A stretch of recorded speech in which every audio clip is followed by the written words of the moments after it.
Belkek sak dolita mel-mel. Lingguh ket mau. Ngenteni kono omongan lah kok ora ndang omongan. Ya sabar. Inallah ma'asabirin. Ayo dole apa? Aku ngene saurunge kasugengan Sokararjan mugi tansah kajiwa kansalira. Wonten ngarsanipun para lenggah. Semir Badranaya. Duda manang munung. Wedhus iki ana wong tuwa kok diceluk sak geleme dhewe kaya ngono. Ora apa-apa. Piye dole? Anakku ora bagus. Anakku ragil sing gantenge ora ana sing ngungkuli. Ngece piye to? Awang kaya ngene kok dianani bagus. Dole. Saiki uripmu wis mulya. Kowe apa kae, Pak? Mbuh. Mbak dikurung sik kucinge aja entuk nyolong gereh. Iya, Dole. Kae lho, kawula sing darep maem geriye gondoli kucing. Iya, kok kucinge beleh sisan nggo lawuh. Aja, Dole, aja. Ngaturke kasugengan sak rawe Ayah Semar babe hutan.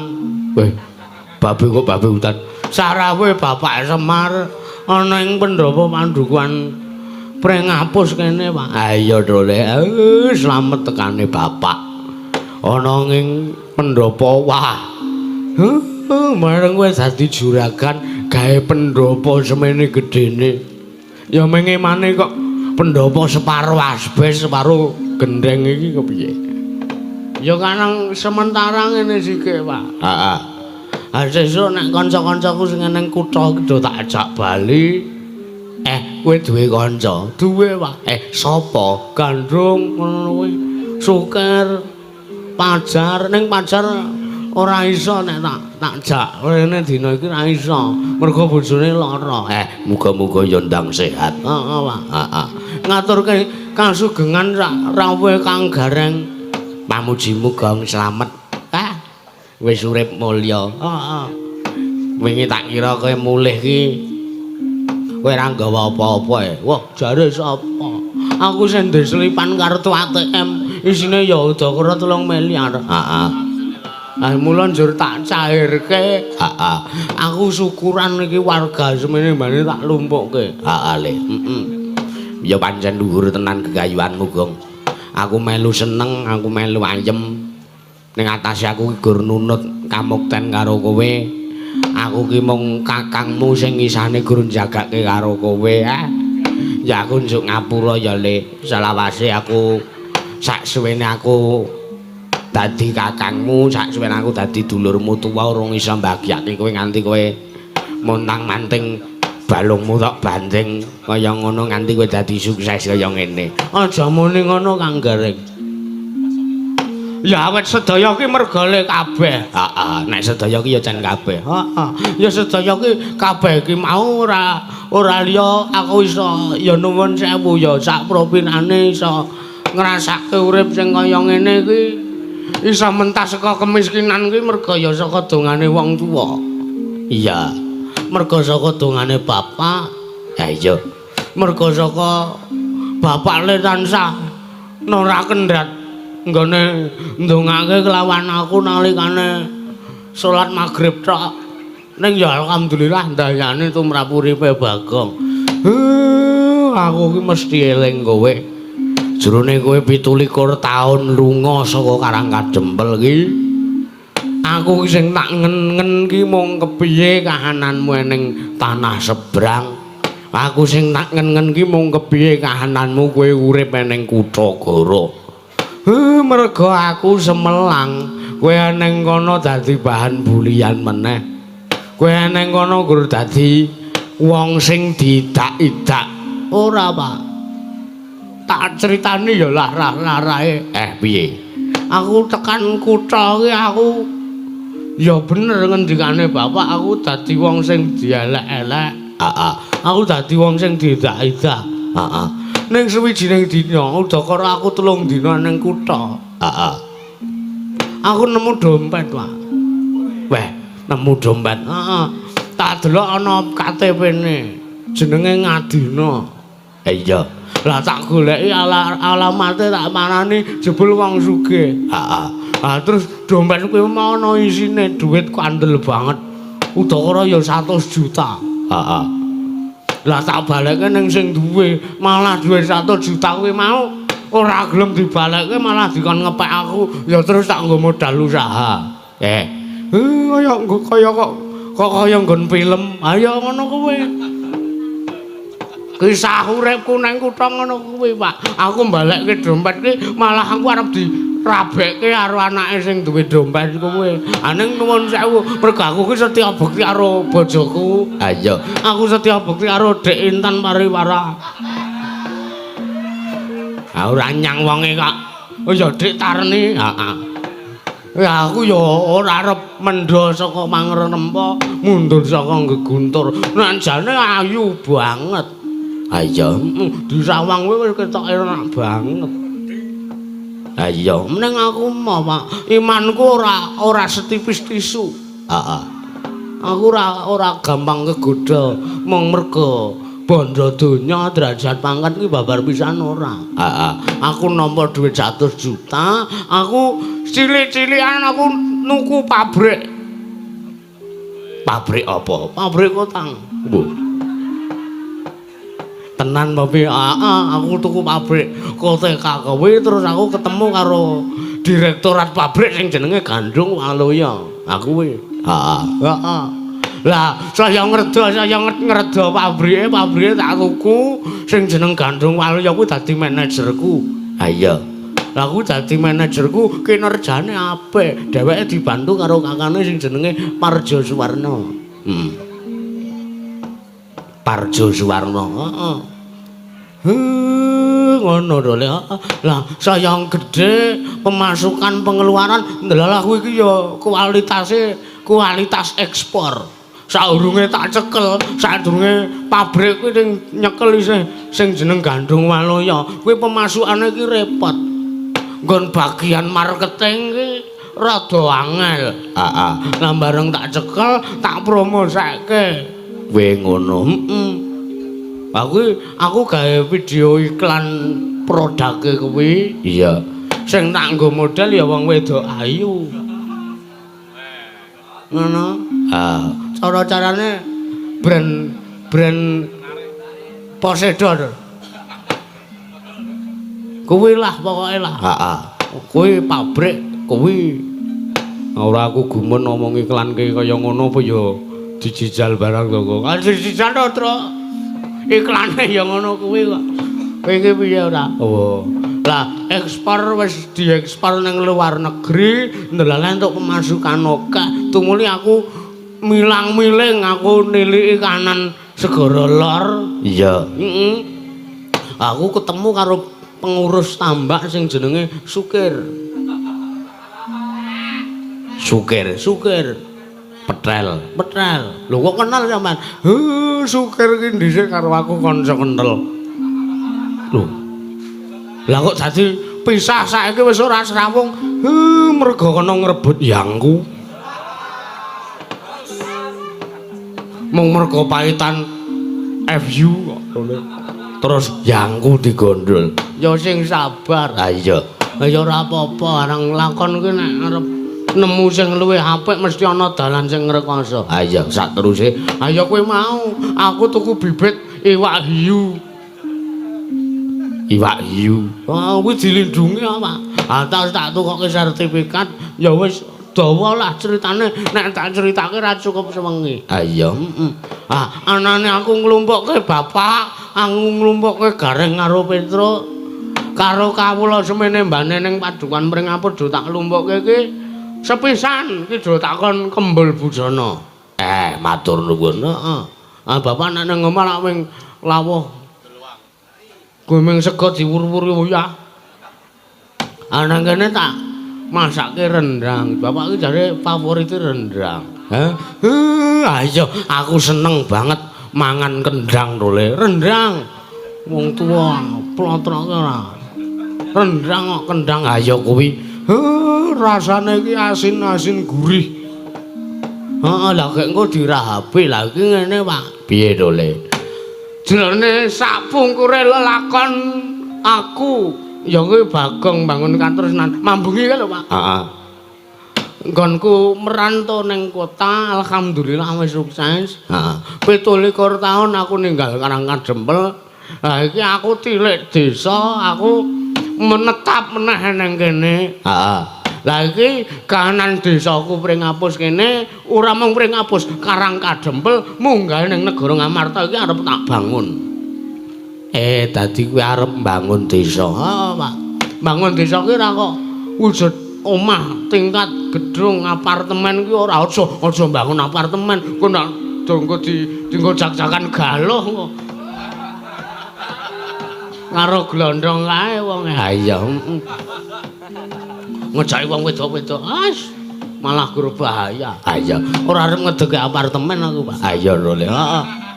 Kita arep tak dadekke kutha.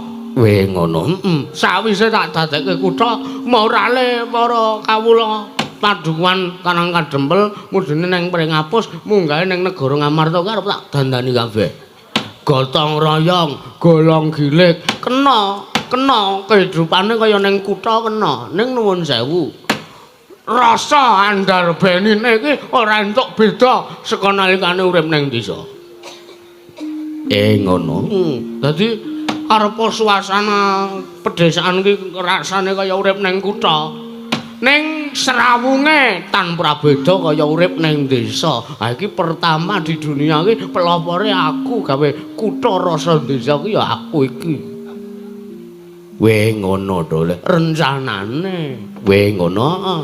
Ha mula kang saka kuwi aku nglumpukke bapak iki wis meh kasembadan kabeh sarana wis tak sumadyake. Ya biaya aku ya wis ora kekurangan ya nuwun sewu lah nek karo turahanku sing saka ning perantauan tak kira isih cukup nek nggo mbangun omahe para kawula mbangun gedung-gedung sak negara Ngamarta isih cukup. Heeh. Kok karo ditambahi ngejokke proposal nang para Pandhawa, Pak. Heeh. Aneng iki ngene. Sing dadi perkara sing dadi masalah nggonku arep bangun desa ki ora kok dana, ora kok kekompangane para warga. Mergo wingi bengi aku wis nganake rapat panitia ki wis padha basese kabeh. ACC kabeh. Wis padha ora nek sing padha nyentulane, wis pokoke kabeh mung manut, wis arep kepiye wae wis gur manut. Ha iya, ha iki kuwi pengen tak wujudke. Ya. Mbane urip tentrem ning desa Pringapus ki kaya dene urip ning Kajarta. Kajarta piye to, Bang? Kan lho kutha Jakarta. Wah. Jakarta kok Kajarta. Kaya ora iso muni kaya reng wong desa. Heeh. Aku arep 17 tahun kae ora ilang katrokku. Ha iya. Ha iki ngene. Ya aku lanjutane mambengi arep tak bangun desaku kene iki, Pak. Ngono kuwi. Ayo gek disuluki anjrengkang wis pitara wis ora sah kowe. Wis ora titi laras kok. Heeh. Ya wis monggo Masda. Ya. Melu bombong. Ning atase. Aku kelingan banget kowe nalikane urip isih ning desa. Dadi wong sekeng, dadi wong melarat. Dadi wong ora duwe kowe mesti gur gaweanmu njejaluk karo tangga teparo. Mesti kowe iki wong ndremis. Pendak-pendak ana piyayi sing rawuh mesti to jaluki saweran. Ya apa ora? Ya kuwi dhisik. Heeh. Ning saiki wis ora, Pak. Malah nek iso nalikane aku nekani wayangan ya nono sinden sing apik ngono ya tak sawer. Ha iya to Le. Heeh.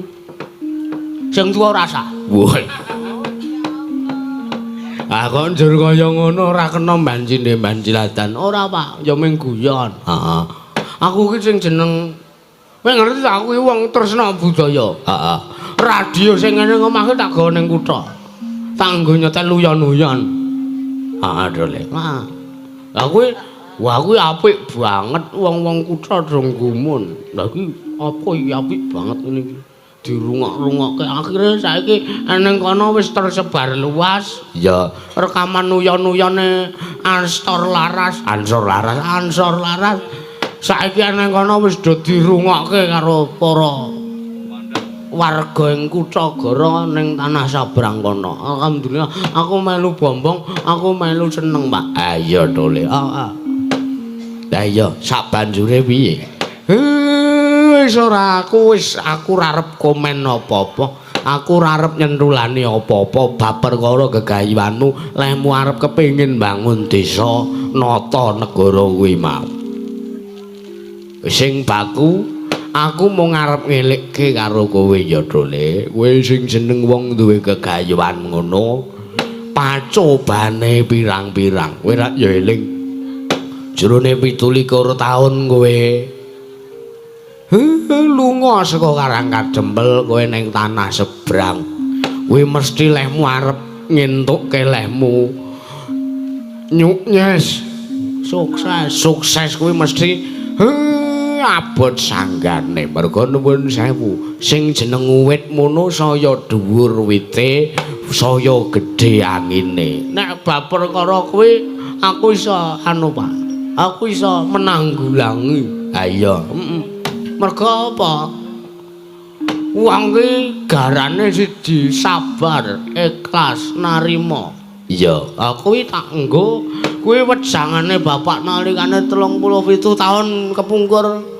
Kuwi tak eling-eling tekan seprene. Dadi arep aku ki wonge kere, ning atiku tansah seneng lah. Iki to alasane Bagong kok nglece ora karo-karuan ku ya kuwi. Mergo aku ikhlas, sabar, narima. Ngono, iya. Lah nek miturute Kakang Gareng piye?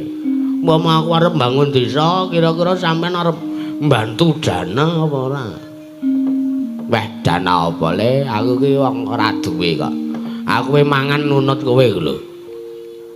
Malah aku nek entuk dipalilah saka kowe, anak bojoku pendak-pendak dina tak jalukke pangan kowe. Ora apa-apa. Malah sisan bojomu tak openi ora masalah. Boyo aja tak wantil kowe ora. Sing ngono ora. Coba tak takon, jerone 17 taun tak ninggal ning kutha kowe wis ngapa wae karo bojoku? Ora jujur. Ya ora ngapa-ngapa ta ya, wong urip dhewe-dhewe kok. Apa aku tau sing jeneng nang omahmu coba? Ya, Truk. Heeh. Seksine Petruk iki lho. 17 taun apa aku niliki omahmu kanane kaya ngapa? 17 taun apa aku? Wah, aku ora kaya sing tak bayangke, Gong. Aku ki ora kaya sing mbok pandang. Kowe iki nemeti aku ming sebelah mata. Ngene gek terus sing siji ngono. Ora kok saduk sian ora. Ha iki ngene. Kowe iki sarujuk apa ora ngono lho. Tak takoni aku arep bangun desa iki sarujuk apa ora? Sarujuk, Kang. Tenane? Heeh. Lahir batin, nyengkuyung lahir batin. Ora ana pacobane apa-apa wis tenang wae. Aku sing nandangi. Aku barang, Gong. Aku nek ming perkara kon gelut nek ana parangmu kok sing nekani kowe, nek ana sapa-sapa sing ora trima karo lehmu duweni gegayuhan kepengin bangun desa wis omong aku. Wah. Saduke. Ayo. Heeh. Matur nuwun ya, Rang Truk. Heeh, wis padha-padha. Padha-padha, Gong. Lah iki ngene, Pak. Piye, Dole? Lah aku arep bangun desa iki ana sesuatu sing tak aku nganggepe ora mampu. Ora mampu sebabe piye? Nuwun sewu. Telung bengi kepungkur nalikane malem Setu Paing. Aku entuk wangsit saka para dewa. Wangsit. Wangsit sing sok nggo mangan mie ayam. Pangsit, jan wong tuwa ora. Wangsit saka pewisik saka para dewa.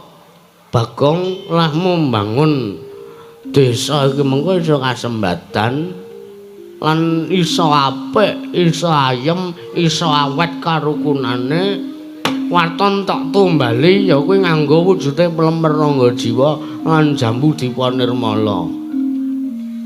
Kuwi aku bingung. Aku bingung arep ngentuke Plemer Ranggajiwa karo Jambu Dipa Nirmala ki entuke nendi ki aku bingung. Bakal pelem ngendi wae. Pak takoni sing jeneng Plemer Ranggajiwa ki ora ana, malah diduduke pelem sing bunder-bunder cilik lho, Pak. Bunder-bunder cilik. Terus empuk-empuk kae, pelem apa kae? Empuk aku dhewe ora tau weruh pelem kaya ngono. Pelem kelainan kaya ha iya. Ya Jambu Dipa Nirmala barang ya tak goleki nang ndi-ndi ora ana sing dodol, tak goleki nang ndi-ndi ora ana sing duwe. Malah dikeki jambu krikil. Aku ora jejelke bakule. Ha iki sing tak goleki iki Jambu Dipa Nirmala miturut dawuhing dewa kaya ngono. Lah mau ngimpi neng wanci apa?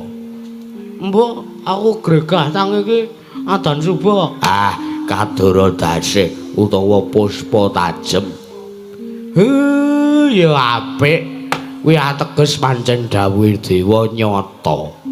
Nyata ki tegese kowe lehmu mbangun desa nek ora pok sertai ya kuwi wujude Plemer Ranggajiwa lan Jambu Dipa Nirmala ora bakal iso ngentukke kasil sing apik. Lah saiki tak takon, pelem karo jambu kuwi mau entuke ngendi?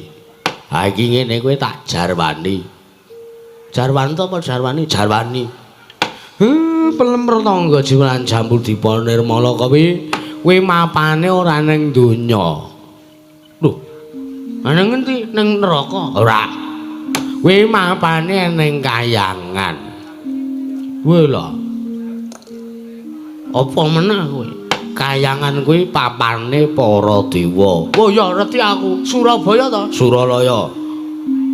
Suralaya. Tak kira Surabaya. Krunguku Surabaya. Suralaya. Kuwi sing duwe wenang menehi utawa maringi wujude Plemer Ranggajiwa Jambu Dipa Nirmala kuwi Sang Hyang Manikmaya kuwi nalendraning para dewa. Adine sampean ke apa Pak?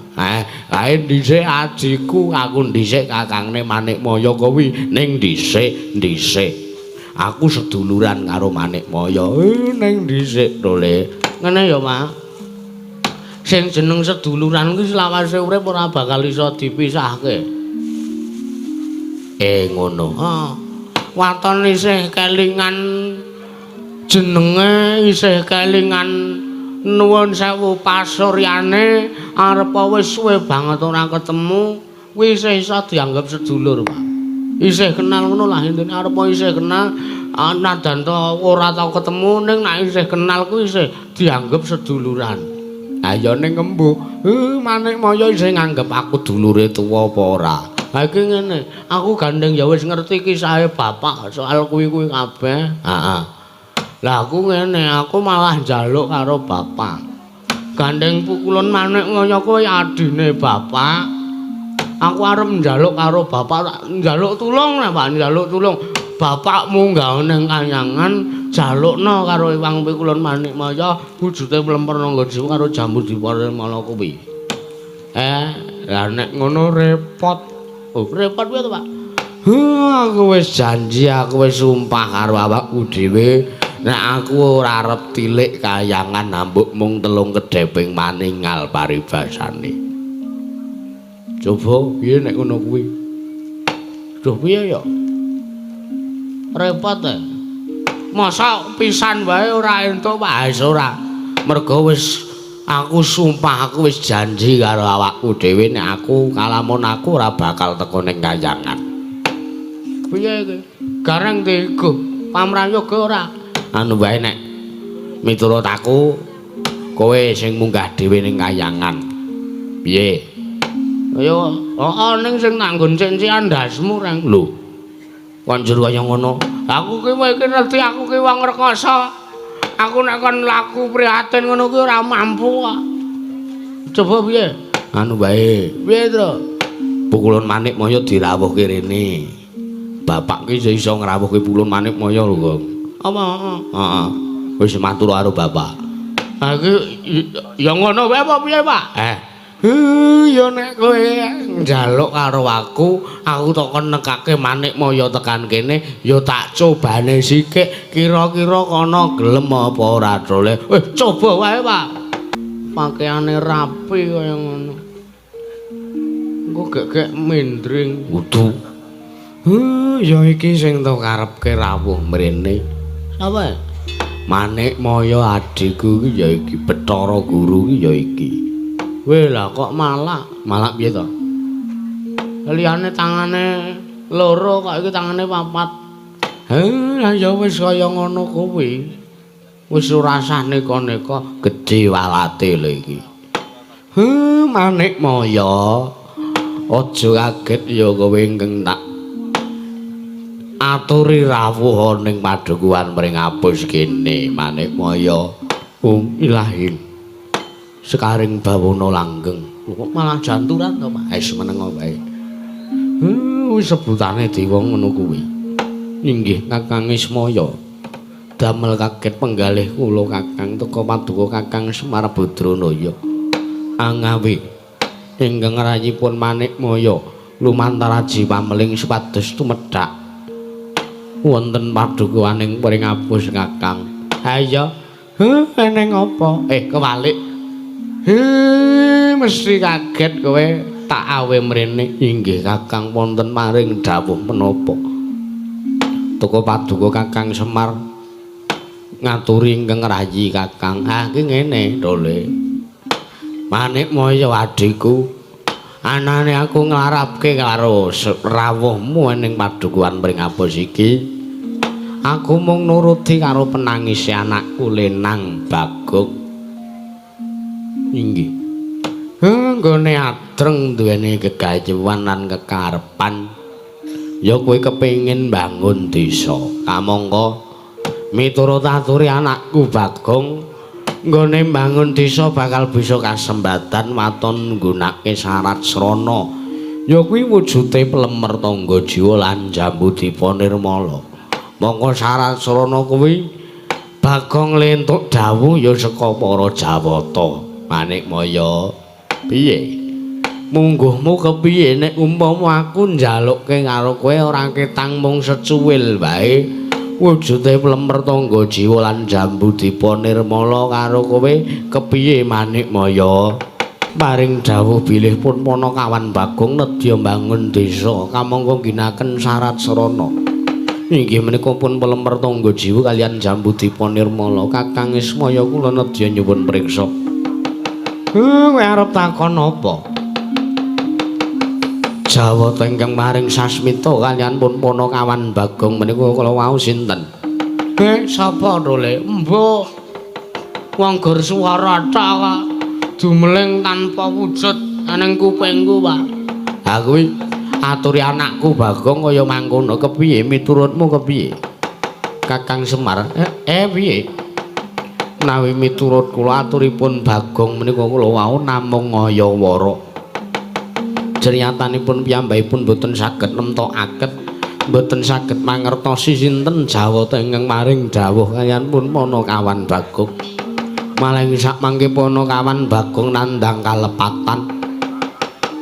Wonten mapinten-pinten werni kalepatanipun Panakawan Bagong sepisan Panakawan Bagong wantun atur dura kaliyan paduka Kakang Ismaya babakan para Jawata ingkang maring wangsin kaliyan pun Panakawan Bagong ingkang angka kalih.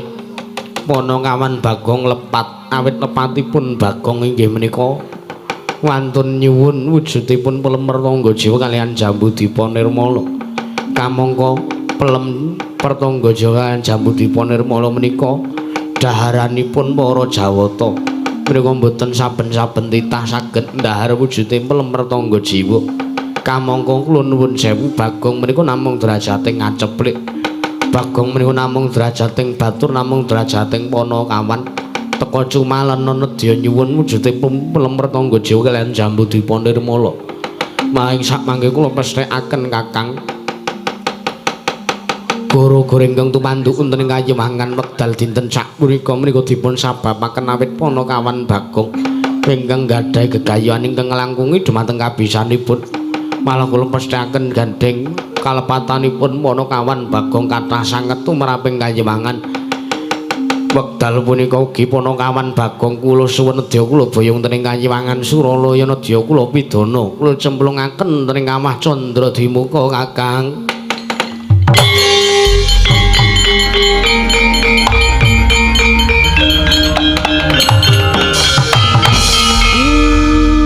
Gegek ugek sadulita mel-mel manik maya. Lah kok teko kebangetan timen kowe. Atas anakku Bagong ki kepengin bangun desane kowe ngerti apa ora? Kowe ngerti apa ora? Bocah iki 17 taun ninggal Pedukuhan Karangkadempel.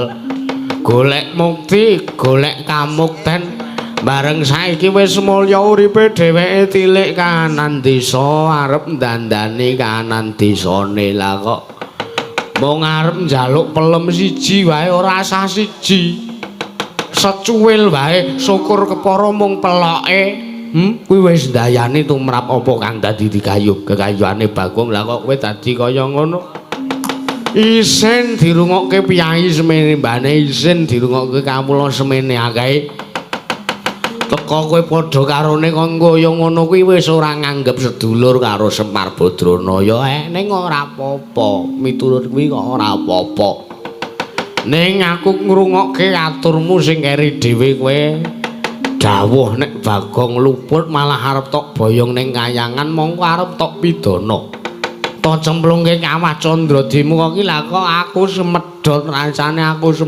rasane rasaku ora kepenak kaya-kaya kowe wis ora sudi nyawang gelare Semar ning jagat iki kowe wis sengit banget karo aku ora apa-apa ning titenono besok pakartimu iki mesti bakal ana sing bales karo kowe dumeh anakku Bagong ki ming wong kere dumeh anakku Bagong ki derajate Ponokawan dumeh kowe nyawang aku ki ming wong sing sepede wong loro sak udon telu sak urupan terus kowe sia-sia karo wong cilik kaya aku kaya Bagong kaya Gareng kaya Petruk ngene-ngene iki ora apa-apa aku ikhlas lila legawa ning titenono aturku Manik Maya nek eneng apa-apane sing tumanduk tumrap kayangan kuwi tak pesthekke merga sangka kowe le sia-sia karo anakku Bagong. Mula aku gur njaluk karo kowe nek dineke matur nuwun nek ora ya ora apa-apa ora usah dadak kok kowe ngluputke karo anakku Bagong. Kowe nglarani atiku ki ramung pisan pindho wis bola-bali marambah makaping-kaping. Wiwit aku urip nek kayangan aku wis pok sia-sia wiwit aku urip ning kayangan uripku wis kedarang-darang merga saka kowe lemu tansah ngegungke karo derajat pangkatmu bareng saiki aku wis dadi kere kok kowe isih duweni rasa gething keburu sengit karo Semar kurangku ngrekoso ki apa Manik Maya kurangku ngrekoso ki apa coba pikiran iki dewa ndek utek ki dienggo mikir ora kok njur malah nyiya-nyiya ngidak-idak karo kawula cilik kaya ngene pikiran Manik Maya ora mung plerak-pelruk wae kowe teko mboten nginten babar wisat bilih paduka Kakang Ismaya ngundat-undat lampan ingkang sampun ngalampan ora kok ateges aku ngundat aku mau ngelingke lho coba kurangku ki apa aku wis dadi elek kaya ngene aku wis dadi kere kaya kok kowe isih arep nyiya-nyiya karo aku kowe isih ndrasa gething keburu sengit karo aku urip alame dhewe-dhewe derajat pangkate dhewe-dhewe kalunggane dhewe-dhewe kowe aja sok ngegungke marang kabisanmu kowe aja sok ngegungke karo derajat pangkatmu elinga Manik Maya lamun derajat pangkatmu kelungguhanmu dadi nalindrane para dewa iki mengko ora bakal langgeng nek pakartimu isih merusal kaya ngono Manik Maya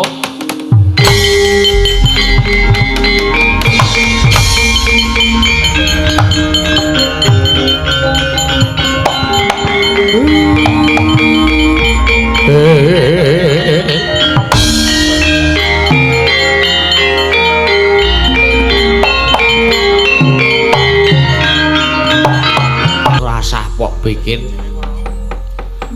Manik Maya iki jan asline sengit karo aku, mula terus gawe pawadan. Kowe sing dituding luput, kowe arep dicemplungke kawah Candradimuka. Pamriye ben aku duwe rasa trenyuh terus sing genten nyemplung kawah Candradimuka aku kudu kowe. Wis kowe tenang wae to, Le.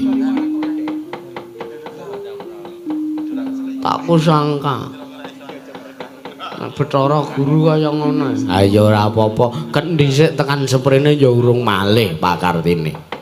Pak, piye? Terus iki piye kok apa ya arep kelakon manjang aku sing penting kowe sareh, sabar lan narima. Bar bubar iki aku tak ngerampungke perkaraku karo Manik Maya. Ora sah bapak, Gong. Aku iki saguh milani karo kowe kok. Kowe ana dewa-dewa tekan kene tandangi bareng-bareng. Oke, siap Reng, matur nuwun. Padha, Gong. Aku ya arep nandangi dewa nek ngasingku dewa-dewa padha ora trima karo apa sing dikendikake bapak. Bapak iki bot-bote mbelani karo kowe, aku yo mbelani karo kowe. Nadyan to dewa kowe ora tak wedeni waton pakartimu bener. Terus niatku gur arep pengen mbagiake para kawula aja. Wis aku tak neng prasmanan. Ket mau aku kok mambu bakso tak cobane. Wah, coba. Wis tak pesen kae. Kayak angkringanku ya wis tak bayar kabeh. Ha iya to, Le.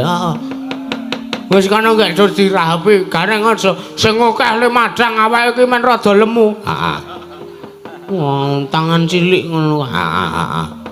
Wis tak entekne kabeh ya, Gong. Entekno kabeh. Petruk kuwi apa? Kae panganan semono mbane entekke kabeh to. Ah wis ora lah aku wareg. Iki malah rada krasa kewareken tenan aku, Gong. Ya wis ora apa-apa sing penting gak do dirapi karo dijaga ngati-ati. Pokoke aku bareng kudu ngati-ati. Ya iya to, Le, ngono kuwi to, Le.